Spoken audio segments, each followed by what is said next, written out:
ഹരേ രാമ ഹരേ കൃഷ്ണ. എല്ലാവർക്കും നമസ്കാരം. കൊല്ലവർഷം 1201 2026 വിഷു, അതായത് വരുന്ന മാസം ഏപ്രിൽ 15 ബുധനാഴ്ചയാണ്. ഈ പുതുവർഷത്തിൽ നിങ്ങളെ തേടിയെത്തുന്നത് സവിശേഷമായ ഒരു യോഗമാണ്. മഹാഗ്രഹ സംയോഗമാണ് വരുന്നത്. 2026 ഏപ്രിൽ 14 അഥവാ വിഷു നാളിൽ സൂര്യൻ മേടം രാശിയിലേക്ക് എത്തുന്നതാണ്. അതുപോലെ ഏപ്രിൽ 30 ബുധനും മെയ് 11 ചൊവ്വയും മേടം രാശിയിലേക്ക് എത്തുന്നതാണ്. ഇതോടെയാണ് മഹാഗ്രഹ സംയോഗം രൂപപ്പെടുന്നത്. ഞാൻ ഈ പറയുന്ന രാശികളിൽപ്പെട്ട ആളുകൾക്ക് വളരെയധികം നേട്ടങ്ങൾ ഉണ്ടാകും.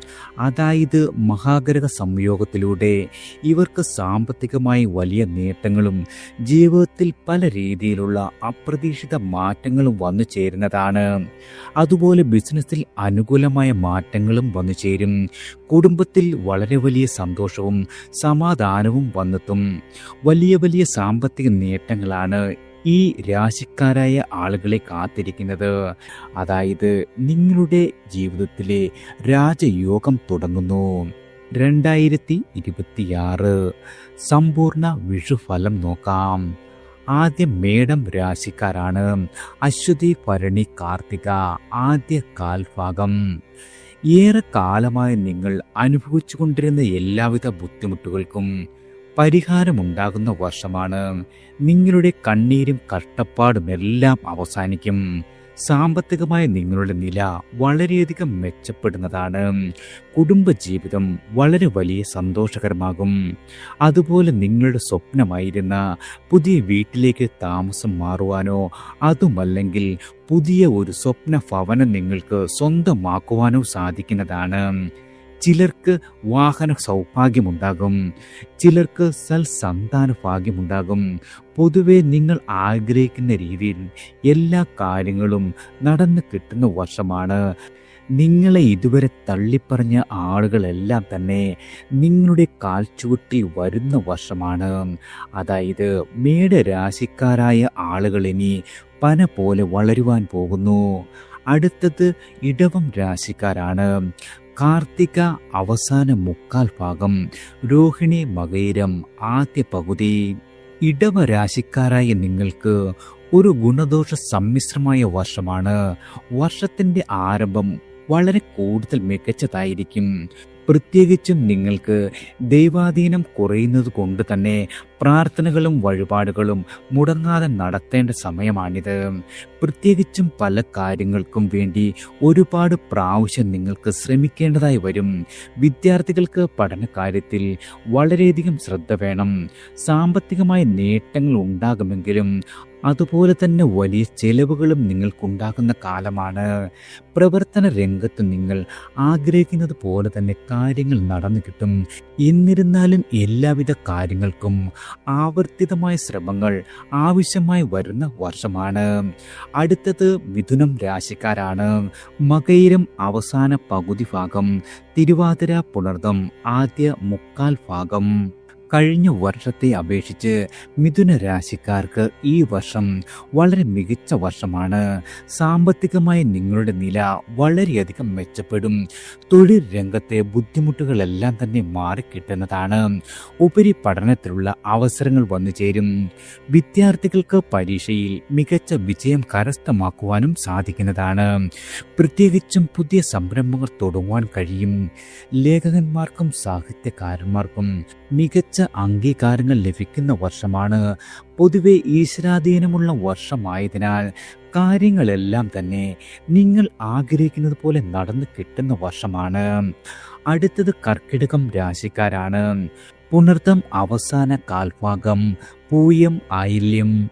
ഇതുവരെ വന്നിരുന്ന അനാവശ്യമായ ചെലവുകളെല്ലാം തന്നെ ഇനി മുതൽ നിങ്ങൾക്ക് നിയന്ത്രിക്കുവാൻ സാധിക്കുന്നതാണ്.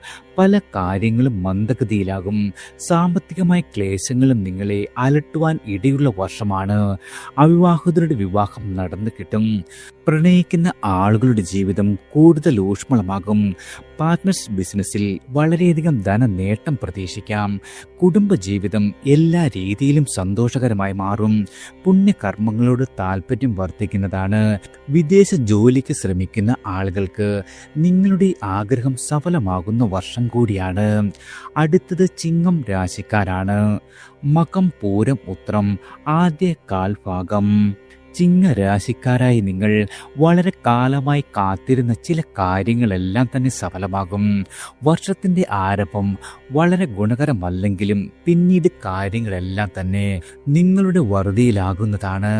നിങ്ങൾ പുതിയതായി തുടങ്ങുന്ന കാര്യങ്ങളെല്ലാം ആദ്യ 2 മാസങ്ങളിൽ ആരംഭിക്കുന്നതാണ് ഉത്തമം. ചെലവുകൾ വർദ്ധിക്കും. ചിലർക്ക് സ്ഥലം മാറ്റത്തിനും സാധ്യതയുണ്ട്. പങ്കാളിയുടെ കാര്യങ്ങളിൽ കൂടുതൽ ശ്രദ്ധിക്കേണ്ട കാലമാണ്. അടുത്തത് കന്നി രാശിക്കാരാണ്. ഉത്രം അവസാന 3/4 ഭാഗം, അത്തം ചിത്തിര ആദ്യ പകുതി ഭാഗം. നിങ്ങളുടെ തൊഴിൽ രംഗത്തുണ്ടായിരുന്ന എല്ലാവിധ പ്രശ്നങ്ങൾക്കും പരിഹാരമുണ്ടാകും. ഏറെ കാലമായി പരിശ്രമിക്കുന്ന പല കാര്യങ്ങളും സഫലമാകുന്ന വർഷമാണ്. കുടുംബ സ്വത്ത് ഭാഗം ചെയ്ത് കിട്ടുന്നതാണ്. ബിസിനസ് ലാഭകരമാകും. നിങ്ങളുടെ പങ്കാളിയെ കൊണ്ട് പല രീതിയിലുള്ള നേട്ടങ്ങളും പ്രതീക്ഷിക്കാം. പ്രത്യേകിച്ചും വരുമാനത്തിൽ വർധനവുണ്ടാകും. സർക്കാർ ജീവനക്കാർക്ക് സ്ഥലം മാറ്റം ലഭിക്കുവാൻ ഇടയുള്ള കാലമാണ്. ആരോപണങ്ങളും അപവാദങ്ങളും കേൾക്കുവാൻ ഇടയുള്ള കാര്യങ്ങളിൽ നിന്നും ഉറപ്പായി വിട്ടു നിൽക്കുന്നത് വളരെയധികം ഗുണകരമാണ്. അടുത്തത് തുലാം രാശിക്കാരാണ്. ചിത്തിര അവസാന പകുതി ഭാഗം, ചോതി വിശാഖം ആദ്യ കാൽഭാഗം.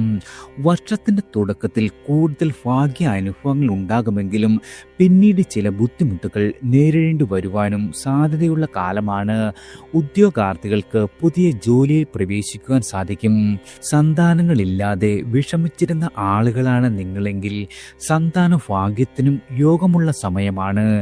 ചെയ്യുന്ന എല്ലാ ബിസിനസ്സിലൂടെയും ലാഭം പ്രതീക്ഷിക്കാം. എതിരാളികളെ വശത്താക്കുവാൻ സാധിക്കുന്നതാണ്. ആരോഗ്യപരമായി നില വളരെയധികം തൃപ്തികരമാണ്. അടുത്തത് വൃശ്ചികം രാശിക്കാരാണ്. വിശാഖം അവസാന 3/4 ഭാഗം, അനിഴം തൃക്കേട്ട. വർഷത്തിന്റെ തുടക്കത്തിൽ സാമ്പത്തികമായി ഏറെ ബുദ്ധിമുട്ടുകൾ നിങ്ങൾക്ക് നേരിടേണ്ടി വന്നേക്കും. എന്നാൽ പിന്നീട് കാര്യങ്ങളെല്ലാം തന്നെ നിങ്ങൾക്ക് അനുകൂലമായി മാറുന്നതാണ്. ഈശ്വരാനുകൂല്യവും ഭാഗ്യവും കൊണ്ട് എല്ലാവിധ കാര്യങ്ങളും നിങ്ങൾ പ്രതീക്ഷിക്കുന്നത് പോലെ തന്നെ നടന്നു കിട്ടും. വരുമാനത്തിൽ വലിയ മുന്നേറ്റമുണ്ടാകും. പേരും പെരുമയും വർദ്ധിക്കുന്നതാണ്. പ്രത്യേകിച്ചും മക്കളുടെ നേട്ടത്തിൽ നിങ്ങൾക്ക് അഭിമാനിക്കുവാൻ സാധിക്കുന്നതാണ്. കുട്ടികളില്ലാത്ത ദമ്പതികൾക്ക് സന്താന ഭാഗ്യത്തിനുള്ള യോഗമുണ്ട്. കുടുംബത്തിൽ എല്ലാ രീതിയിലും സമാധാനം പുലരുന്ന വർഷമാണ്. അടുത്തത് ധനുരാശിക്കാരാണ്. മൂലം, പൂരാടം, ഉത്രാടം ആദ്യ കാൽഭാഗം. വർഷത്തിന്റെ ആരംഭത്തിൽ കാര്യങ്ങൾ അനുകൂലമാണെങ്കിലും പിന്നീട് പല കാര്യങ്ങൾക്കും വളരെ വലിയ തടസ്സമുണ്ടാകുവാനും സാമ്പത്തികമായ ക്ലേശങ്ങൾക്കും സാധ്യതയുണ്ട്. സർക്കാർ ജീവനക്കാർക്ക് സ്ഥലമാറ്റമുണ്ടാകും. വാഹനത്തിനു വേണ്ടിയുള്ള ധാരാളം ചെലവുകൾ വർദ്ധിക്കും.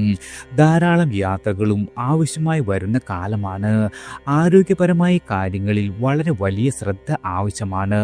മറ്റുള്ളവർ തെറ്റിദ്ധരിക്കുവാൻ ഇടയുള്ള കാലം കൂടിയായതിനാൽ എല്ലാവിധ കാര്യങ്ങളിലും ശ്രദ്ധിക്കുന്നത് വളരെ വലിയ ഗുണകരമാകും. അടുത്തത് മകരം രാശിക്കാരാണ്.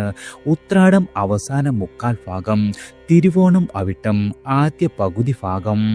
വർഷാരംഭം അത്ര നല്ല മികച്ചതല്ലെങ്കിലും പിന്നീട് വലിയ നേട്ടങ്ങൾ നിങ്ങൾക്കുണ്ടാകും. അവിവാഹിതരുടെ വിവാഹം നടന്നു കിട്ടുന്നതാണ്. പുതിയ സംരംഭങ്ങൾ ആരംഭിക്കുവാൻ കഴിയും. സാമ്പത്തികമായ ക്ലേശങ്ങൾ പരിഹരിച്ച് മെച്ചപ്പെട്ട നിലയിലേക്ക് മാറുന്നതാണ്.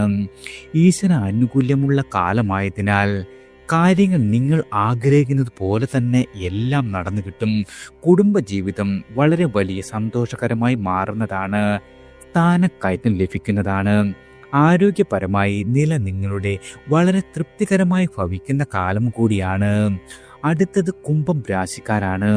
അവിട്ടം അവസാന പകുതി ഭാഗം, ചതയം പോരുരുട്ടാതി ആദ്യ 3/4 ഭാഗം. കുംഭരാശിക്കാരായ നിങ്ങൾക്ക് സാമ്പത്തികമായി വളരെ വലിയ ഞെരുക്കമുണ്ടാകും. വിദ്യാർത്ഥികൾക്ക് പഠന കാര്യങ്ങളിൽ ശ്രദ്ധ കുറയുന്നതാണ്. സാഹിത്യകാരന്മാർക്കും ലേഖകന്മാർക്കും ഈ വർഷം വലിയ ഗുണകരമല്ല.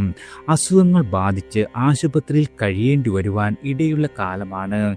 എല്ലാ രീതിയിലും കാര്യങ്ങൾ നിറവേറുവാനായി പല പ്രാവശ്യം പരിശ്രമിക്കേണ്ടതായി വരും. സർക്കാർ ജീവനക്കാർക്ക് സ്ഥലം മാറ്റ സാധ്യതയുണ്ട്. ഈശ്വരാനുകൂല്യം കുറഞ്ഞ കാലമായതുകൊണ്ട് തന്നെ പ്രാർത്ഥനകളും വഴിപാടുകളും മുടങ്ങാതെ നടത്തുവാൻ ശ്രദ്ധിക്കേണ്ടതാണ്. അടുത്തത് മീനം രാശിക്കാരാണ്. പൂരുരുട്ടാതി അവസാന കാൽഭാഗം, ഉത്രട്ടാതി രേവതി.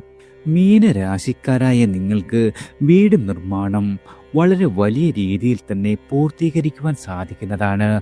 പുതിയ ചുമതലകൾ ഏറ്റെടുക്കേണ്ടി വരും. സന്താന ഭാഗ്യം തെളിയുന്നതാണ്.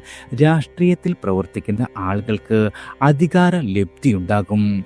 പ്രത്യേകിച്ചും ഉന്നത വ്യക്തികളുടെ സഹായം തേടുവാനും സാധിക്കുന്നതാണ്. ഏർപ്പെടുന്ന കാര്യങ്ങളിലെല്ലാം തന്നെ നിങ്ങൾക്ക് ഈ വർഷം വിജയം ഉറപ്പാണ്. ആരോഗ്യകാര്യത്തിൽ പ്രത്യേകം ശ്രദ്ധിക്കുക. പൊതുവെ അലസത കൂടുതലായി തോന്നുവാൻ ഇടയുള്ള കാലമാണ്. ചിലർക്ക് ദൂരദേശത്തേക്ക് സ്ഥലം മാറ്റം ലഭിക്കും. അതുപോലെ പുതിയ വാഹനം സ്വന്തമാക്കുവാനും സാധിക്കുന്ന വർഷമാണ്. എല്ലാവർക്കും ഭഗവാന്റെ അനുഗ്രഹവും കടാക്ഷവും ഈശ്വരനാമത്താൽ വന്നു ചേരട്ടെ.